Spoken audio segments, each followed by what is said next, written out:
What is up, you guys? We are back. I am back. I couldn't stay away. I couldn't.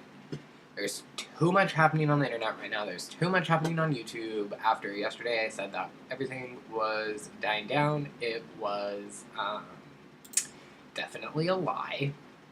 I mean, stuff hasn't gotten too crazy, but there's stuff definitely that I've seen, saw, watched, that I kind of wanted to touch base on because I was just like, I need to talk about it. I need to let it out. Yeah, so, I mean, let's just cut right to the chase. Let's jump right into this video and let's talk.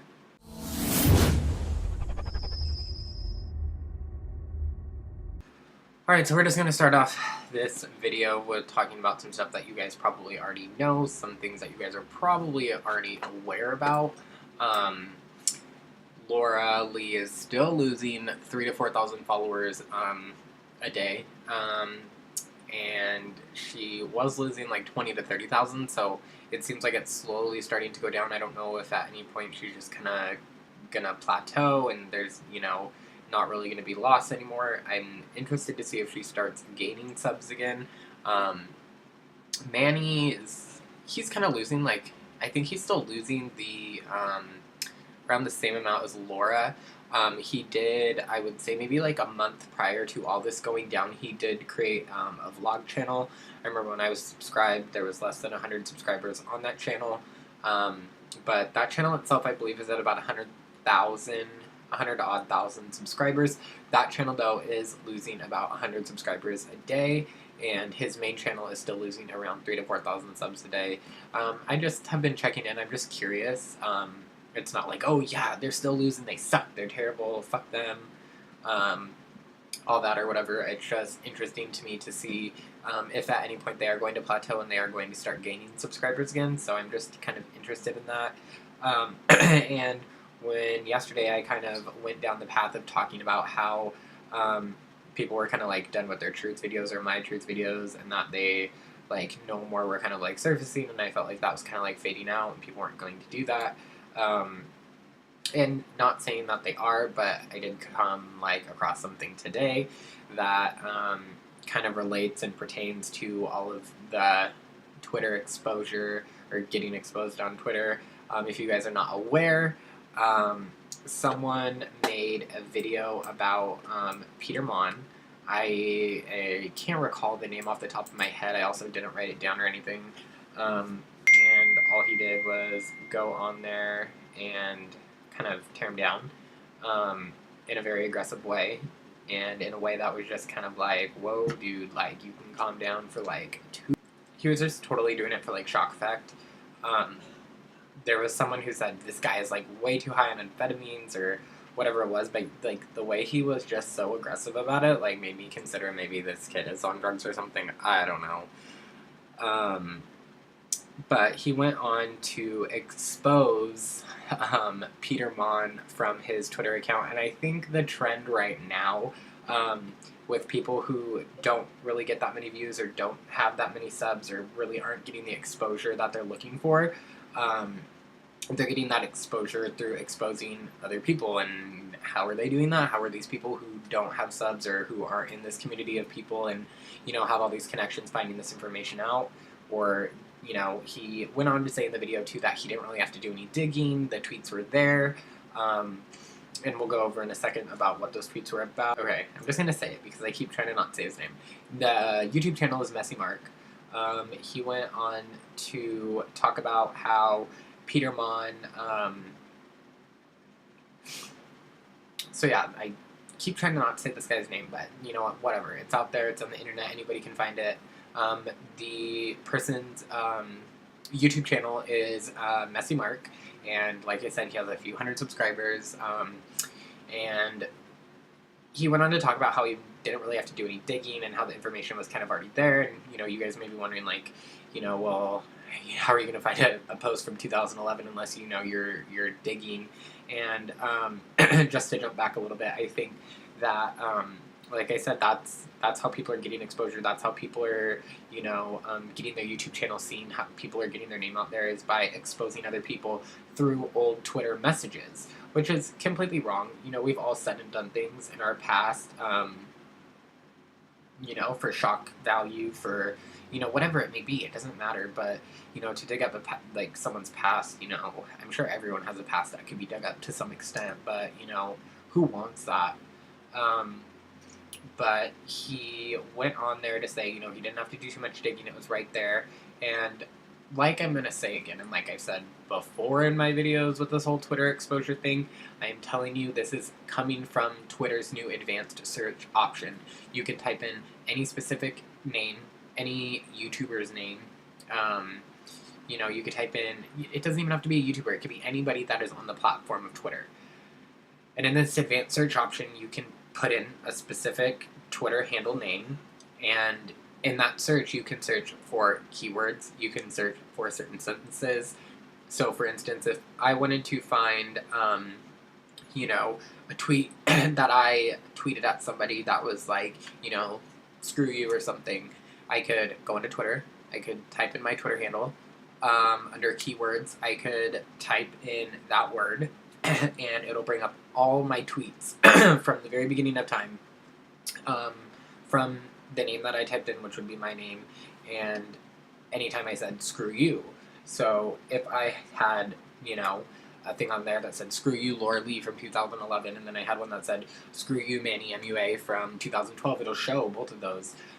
So that's what I think people are doing, is they're going on there typing in, you know, well-known platforms, and they're searching for derogatory terms, they're searching for sentences, you know, that shouldn't be used. They are looking for specific words from people and just going down this list of people and trying to dig up these tweets. So I don't believe that he didn't have to do digging. I believe that he was on some sort of Twitter search rampage trying to expose anybody that he possibly could, just to get shock value, to get exposure to his name, to get people to his, just to get attention.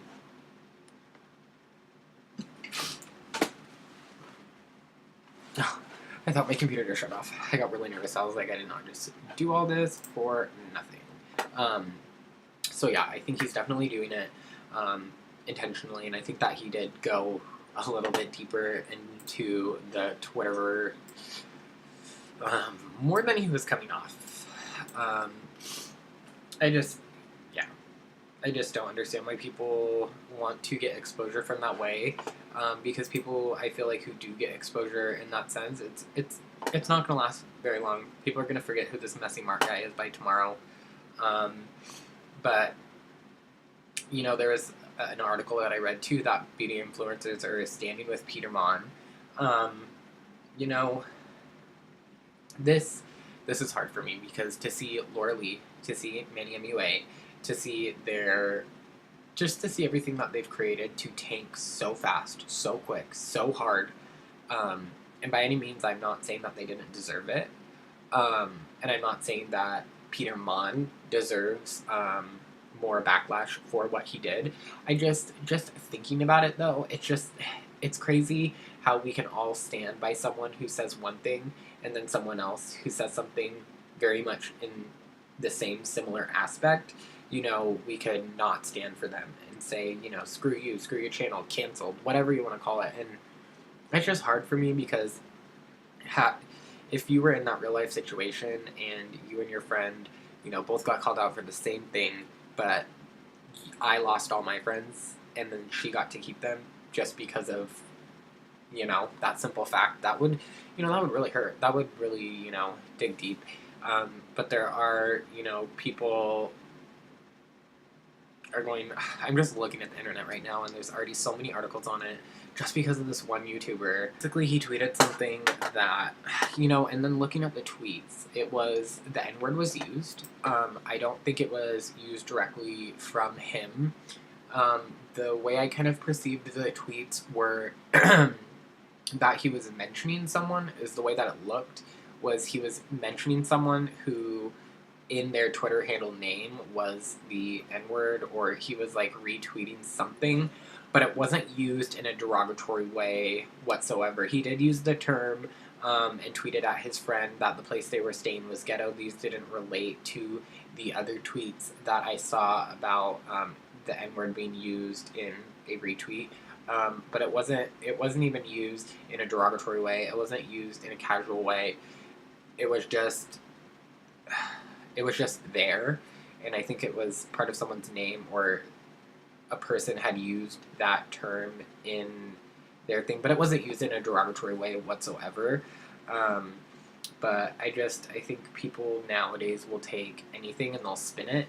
So yeah, it's kind of funny to me that the drama channels, who are the ones on there kind of spinning the truth on other people's, not saying that Peter Monn does spin the truth, I'm sure that he has in the past, that's his career, that's what he does. Sometimes if there's not stuff to talk about, you have to spin the truth. You don't have to. In their minds, I'm sure that's what they think they need to do to create content sometimes.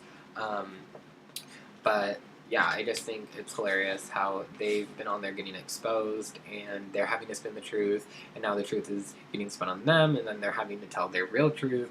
So it's like, kind of was like a Peter Monn's My Truth, or what really happened. But the way he apologized was very sincere. He didn't try to go in, like he said, he wasn't going to go through every single tweet, and he wasn't going to justify every single tweet, because what is that going to do? You can't sit there and justify everything.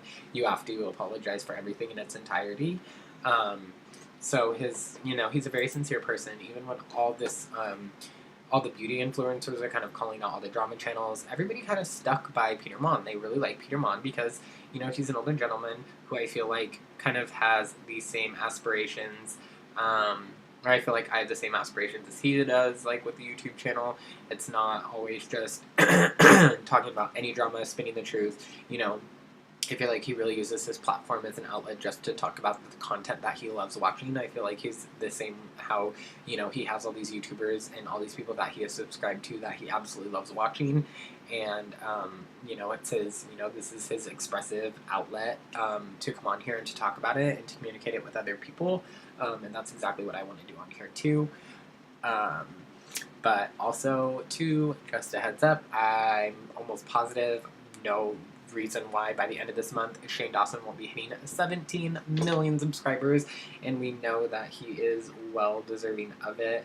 I'm still dying to see if he is doing the new series with the Paul brothers. That's going to be really interesting. I just want to hop on YouTube really fast and see what his subscriber count is, because I just saw it last night.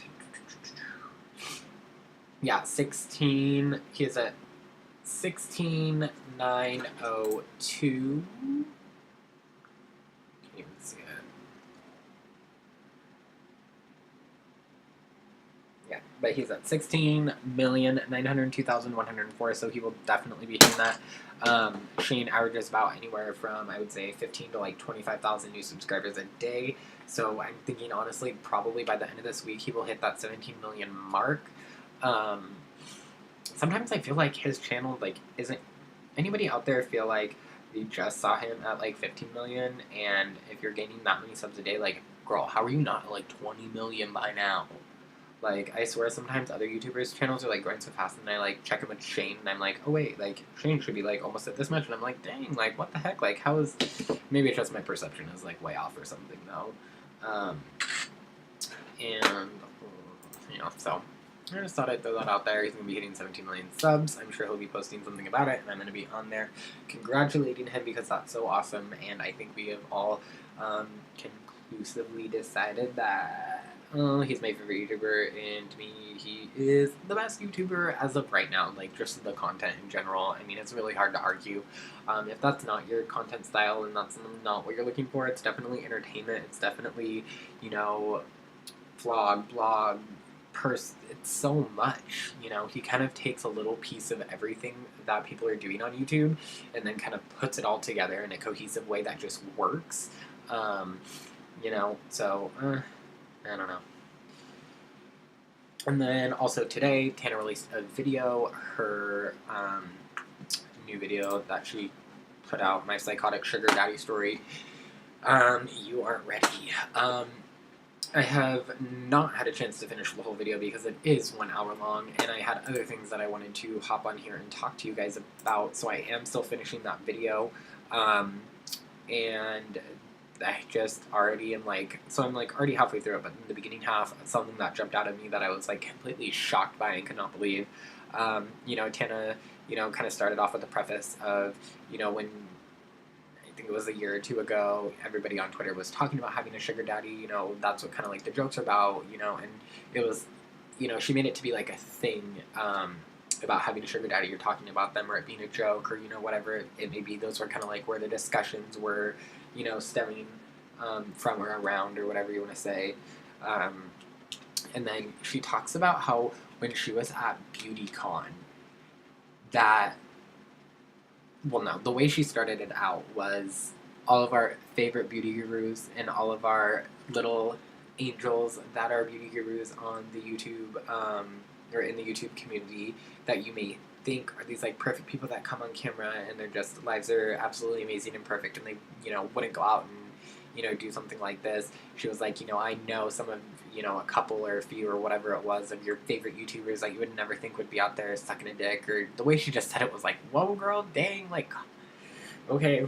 And she was talking about how one specific person at BeautyCon was sending nudes to a gentleman who would then, give her like $200. And it was like, it happened when Tana was there at BeautyCon and the girl was talking about it directly to her, like this was just happening in the moment. And then Tana goes on to say that, she's there showing a lipstick for $20,000, but she like gets a rush from it, or, it's like a game to her, whatever she said. And I was like, are you kidding me? I mean, I honestly believe her because how, it's not that hard to believe that people are out there on seeking arrangements. She said that's where it's from, and I mean, for some people in their heads, they're like, one picture, $200, like, I'll do it. I mean, that's just how some people are. I thought that was funny. I'm really interested to watch the rest of the video. I'm sure I'm going to talk about it tomorrow in my next video, about Tana's experience or her story. But yeah, that definitely stuck out to me and kind of tied in related to the beauty community. So I don't know how many of our favorite YouTubers are out there sucking dick for money, but I can't even talk about that. Okay. I don't want to know. You do you. Whatever makes you happy. If that's what makes you happy is being out there sending nudes and getting coin for it, by all means, do that. Nobody's out here trying to judge you. What else has happened? Yeah, so Shane's almost at 17 million subs. Recently, because of Shane, I've now gotten sucked into the JoJo Siwa world that I didn't even know existed. I mean, she's just gotten so much exposure recently, and I didn't know how big the fandom was until recently, and just how mind-boggling and it was. And when she was on not Dancing with Stars, sorry, when she was on Dance Moms, and going from that to, getting this deal and that deal, and then getting out of Dance Moms, and that girl going to jail and that place getting shut down, and then creating a YouTube channel and like growing so fast and then getting merch, and it's to the point where this girl doesn't even know everything that's being made. They're just printing things with her name on it and logos and making books behind her name, and getting her on the bestsellers list when she didn't even write the book. And like Shane said, she is literally the new and improved Hannah Montana from like 12 years ago, like the new millennial version of Hannah Montana, which I believe is true. The way she's blowing up is crazy. The way and the things and people she is collabing with are huge, and that girl is making a name for herself. I mean, her one top music video has 500 million views. Like, this girl's YouTube must have, I swear, she's got to be at 1 billion views. There's no way. But how many people have been on YouTube for years trying like to hit that 1 billion mark? Why can't I find her on here? I don't know, whatever. But yeah, if her video has 500 million views, then I'm sure her channel has 1 billion views easily. And then the video of her performing in Shane Dawson's house was everything. That was so funny. They were so into it. She even brought them backpacks with everything JoJo merch, and they were digging through their backpacks. They were loving it. Even Andrew was on there getting his backpack. He was even rocking her sweater merch. It was cute. I think she's like 14 or 15. I don't know. It was really cute though. And honestly, my favorite part of her performing was Morgan Adams sitting there eating a box of Cheez-Its, curled up in a blanket, getting a performance from JoJo Siwa in her own goddamn living room. How is that not everything? How is she not the epitome of who I want to be? Literally. I wish I was at Shane Dawson's house, curled up in a blanket, eating a box of Cheez-Its, getting a performance from JoJo Siwa, living my best life. How is that not everything? I don't know. It is. I don't know. Now I'm just ranting. Now I'm going off on spiels, and I don't know. I talked about how I was going to make one video a week. I honestly am going to stick to that as a minimum of one video a week, but it's not to say that I won't have more than one video a week. And yeah, I'm just liking the direction that I'm taking my channel now compared to what I was trying to make before. I love just going on in my YouTube world, watching my videos, coming on here, and just connecting with you guys and talking to you guys about what's going on in the YouTube community. So I really hope you guys enjoyed this video. Make sure to hit that subscribe button and hit that notification bell if you are that fucking interested in me. I should do a giveaway for the first person that turns on their notification bells and send me a screenshot and DM me on Twitter, and I will do a giveaway. I will do a $25 Amazon gift card if you follow me and you turn on your notification bells and you take a screenshot and you DM that to me on Twitter. I will legitimately send you a $25 Amazon gift card, and just send me your address. No bullshit, straight up. Comment on the video too if you have to, whatever you want to do. But yeah, just DM me on Twitter, and if you turn on your notification bells, I will do my first giveaway and give you guys a $25 Amazon gift card. If I have multiple people, which I highly doubt is going to happen, I will just randomly pick one of you guys. No, we'll just go with the first person. That's a roll. First person. But yeah, really hope you guys enjoyed this video. I'm going to make another one tomorrow. I'm going to make another one in 2 days. I don't know, but like I've said, I'm going to continue to upload at least once a week, and I think my goal is to have uploads done on the weekends, and probably upload like Saturday or Sunday. Once I like get a definitive date, my upload day, I will reach out to you guys again and let you know in my next video what that date is going to be. I would like the idea of putting out videos on the weekend though, just because I don't feel like YouTubers are always putting out content on Saturday and Sunday. It'd be kind of like a nice way to get like a rundown from the week that has happened. But if there's crazy stuff that's happening on Monday and Tuesday, you already know I'm going to have to make another video. But until the next one, peace.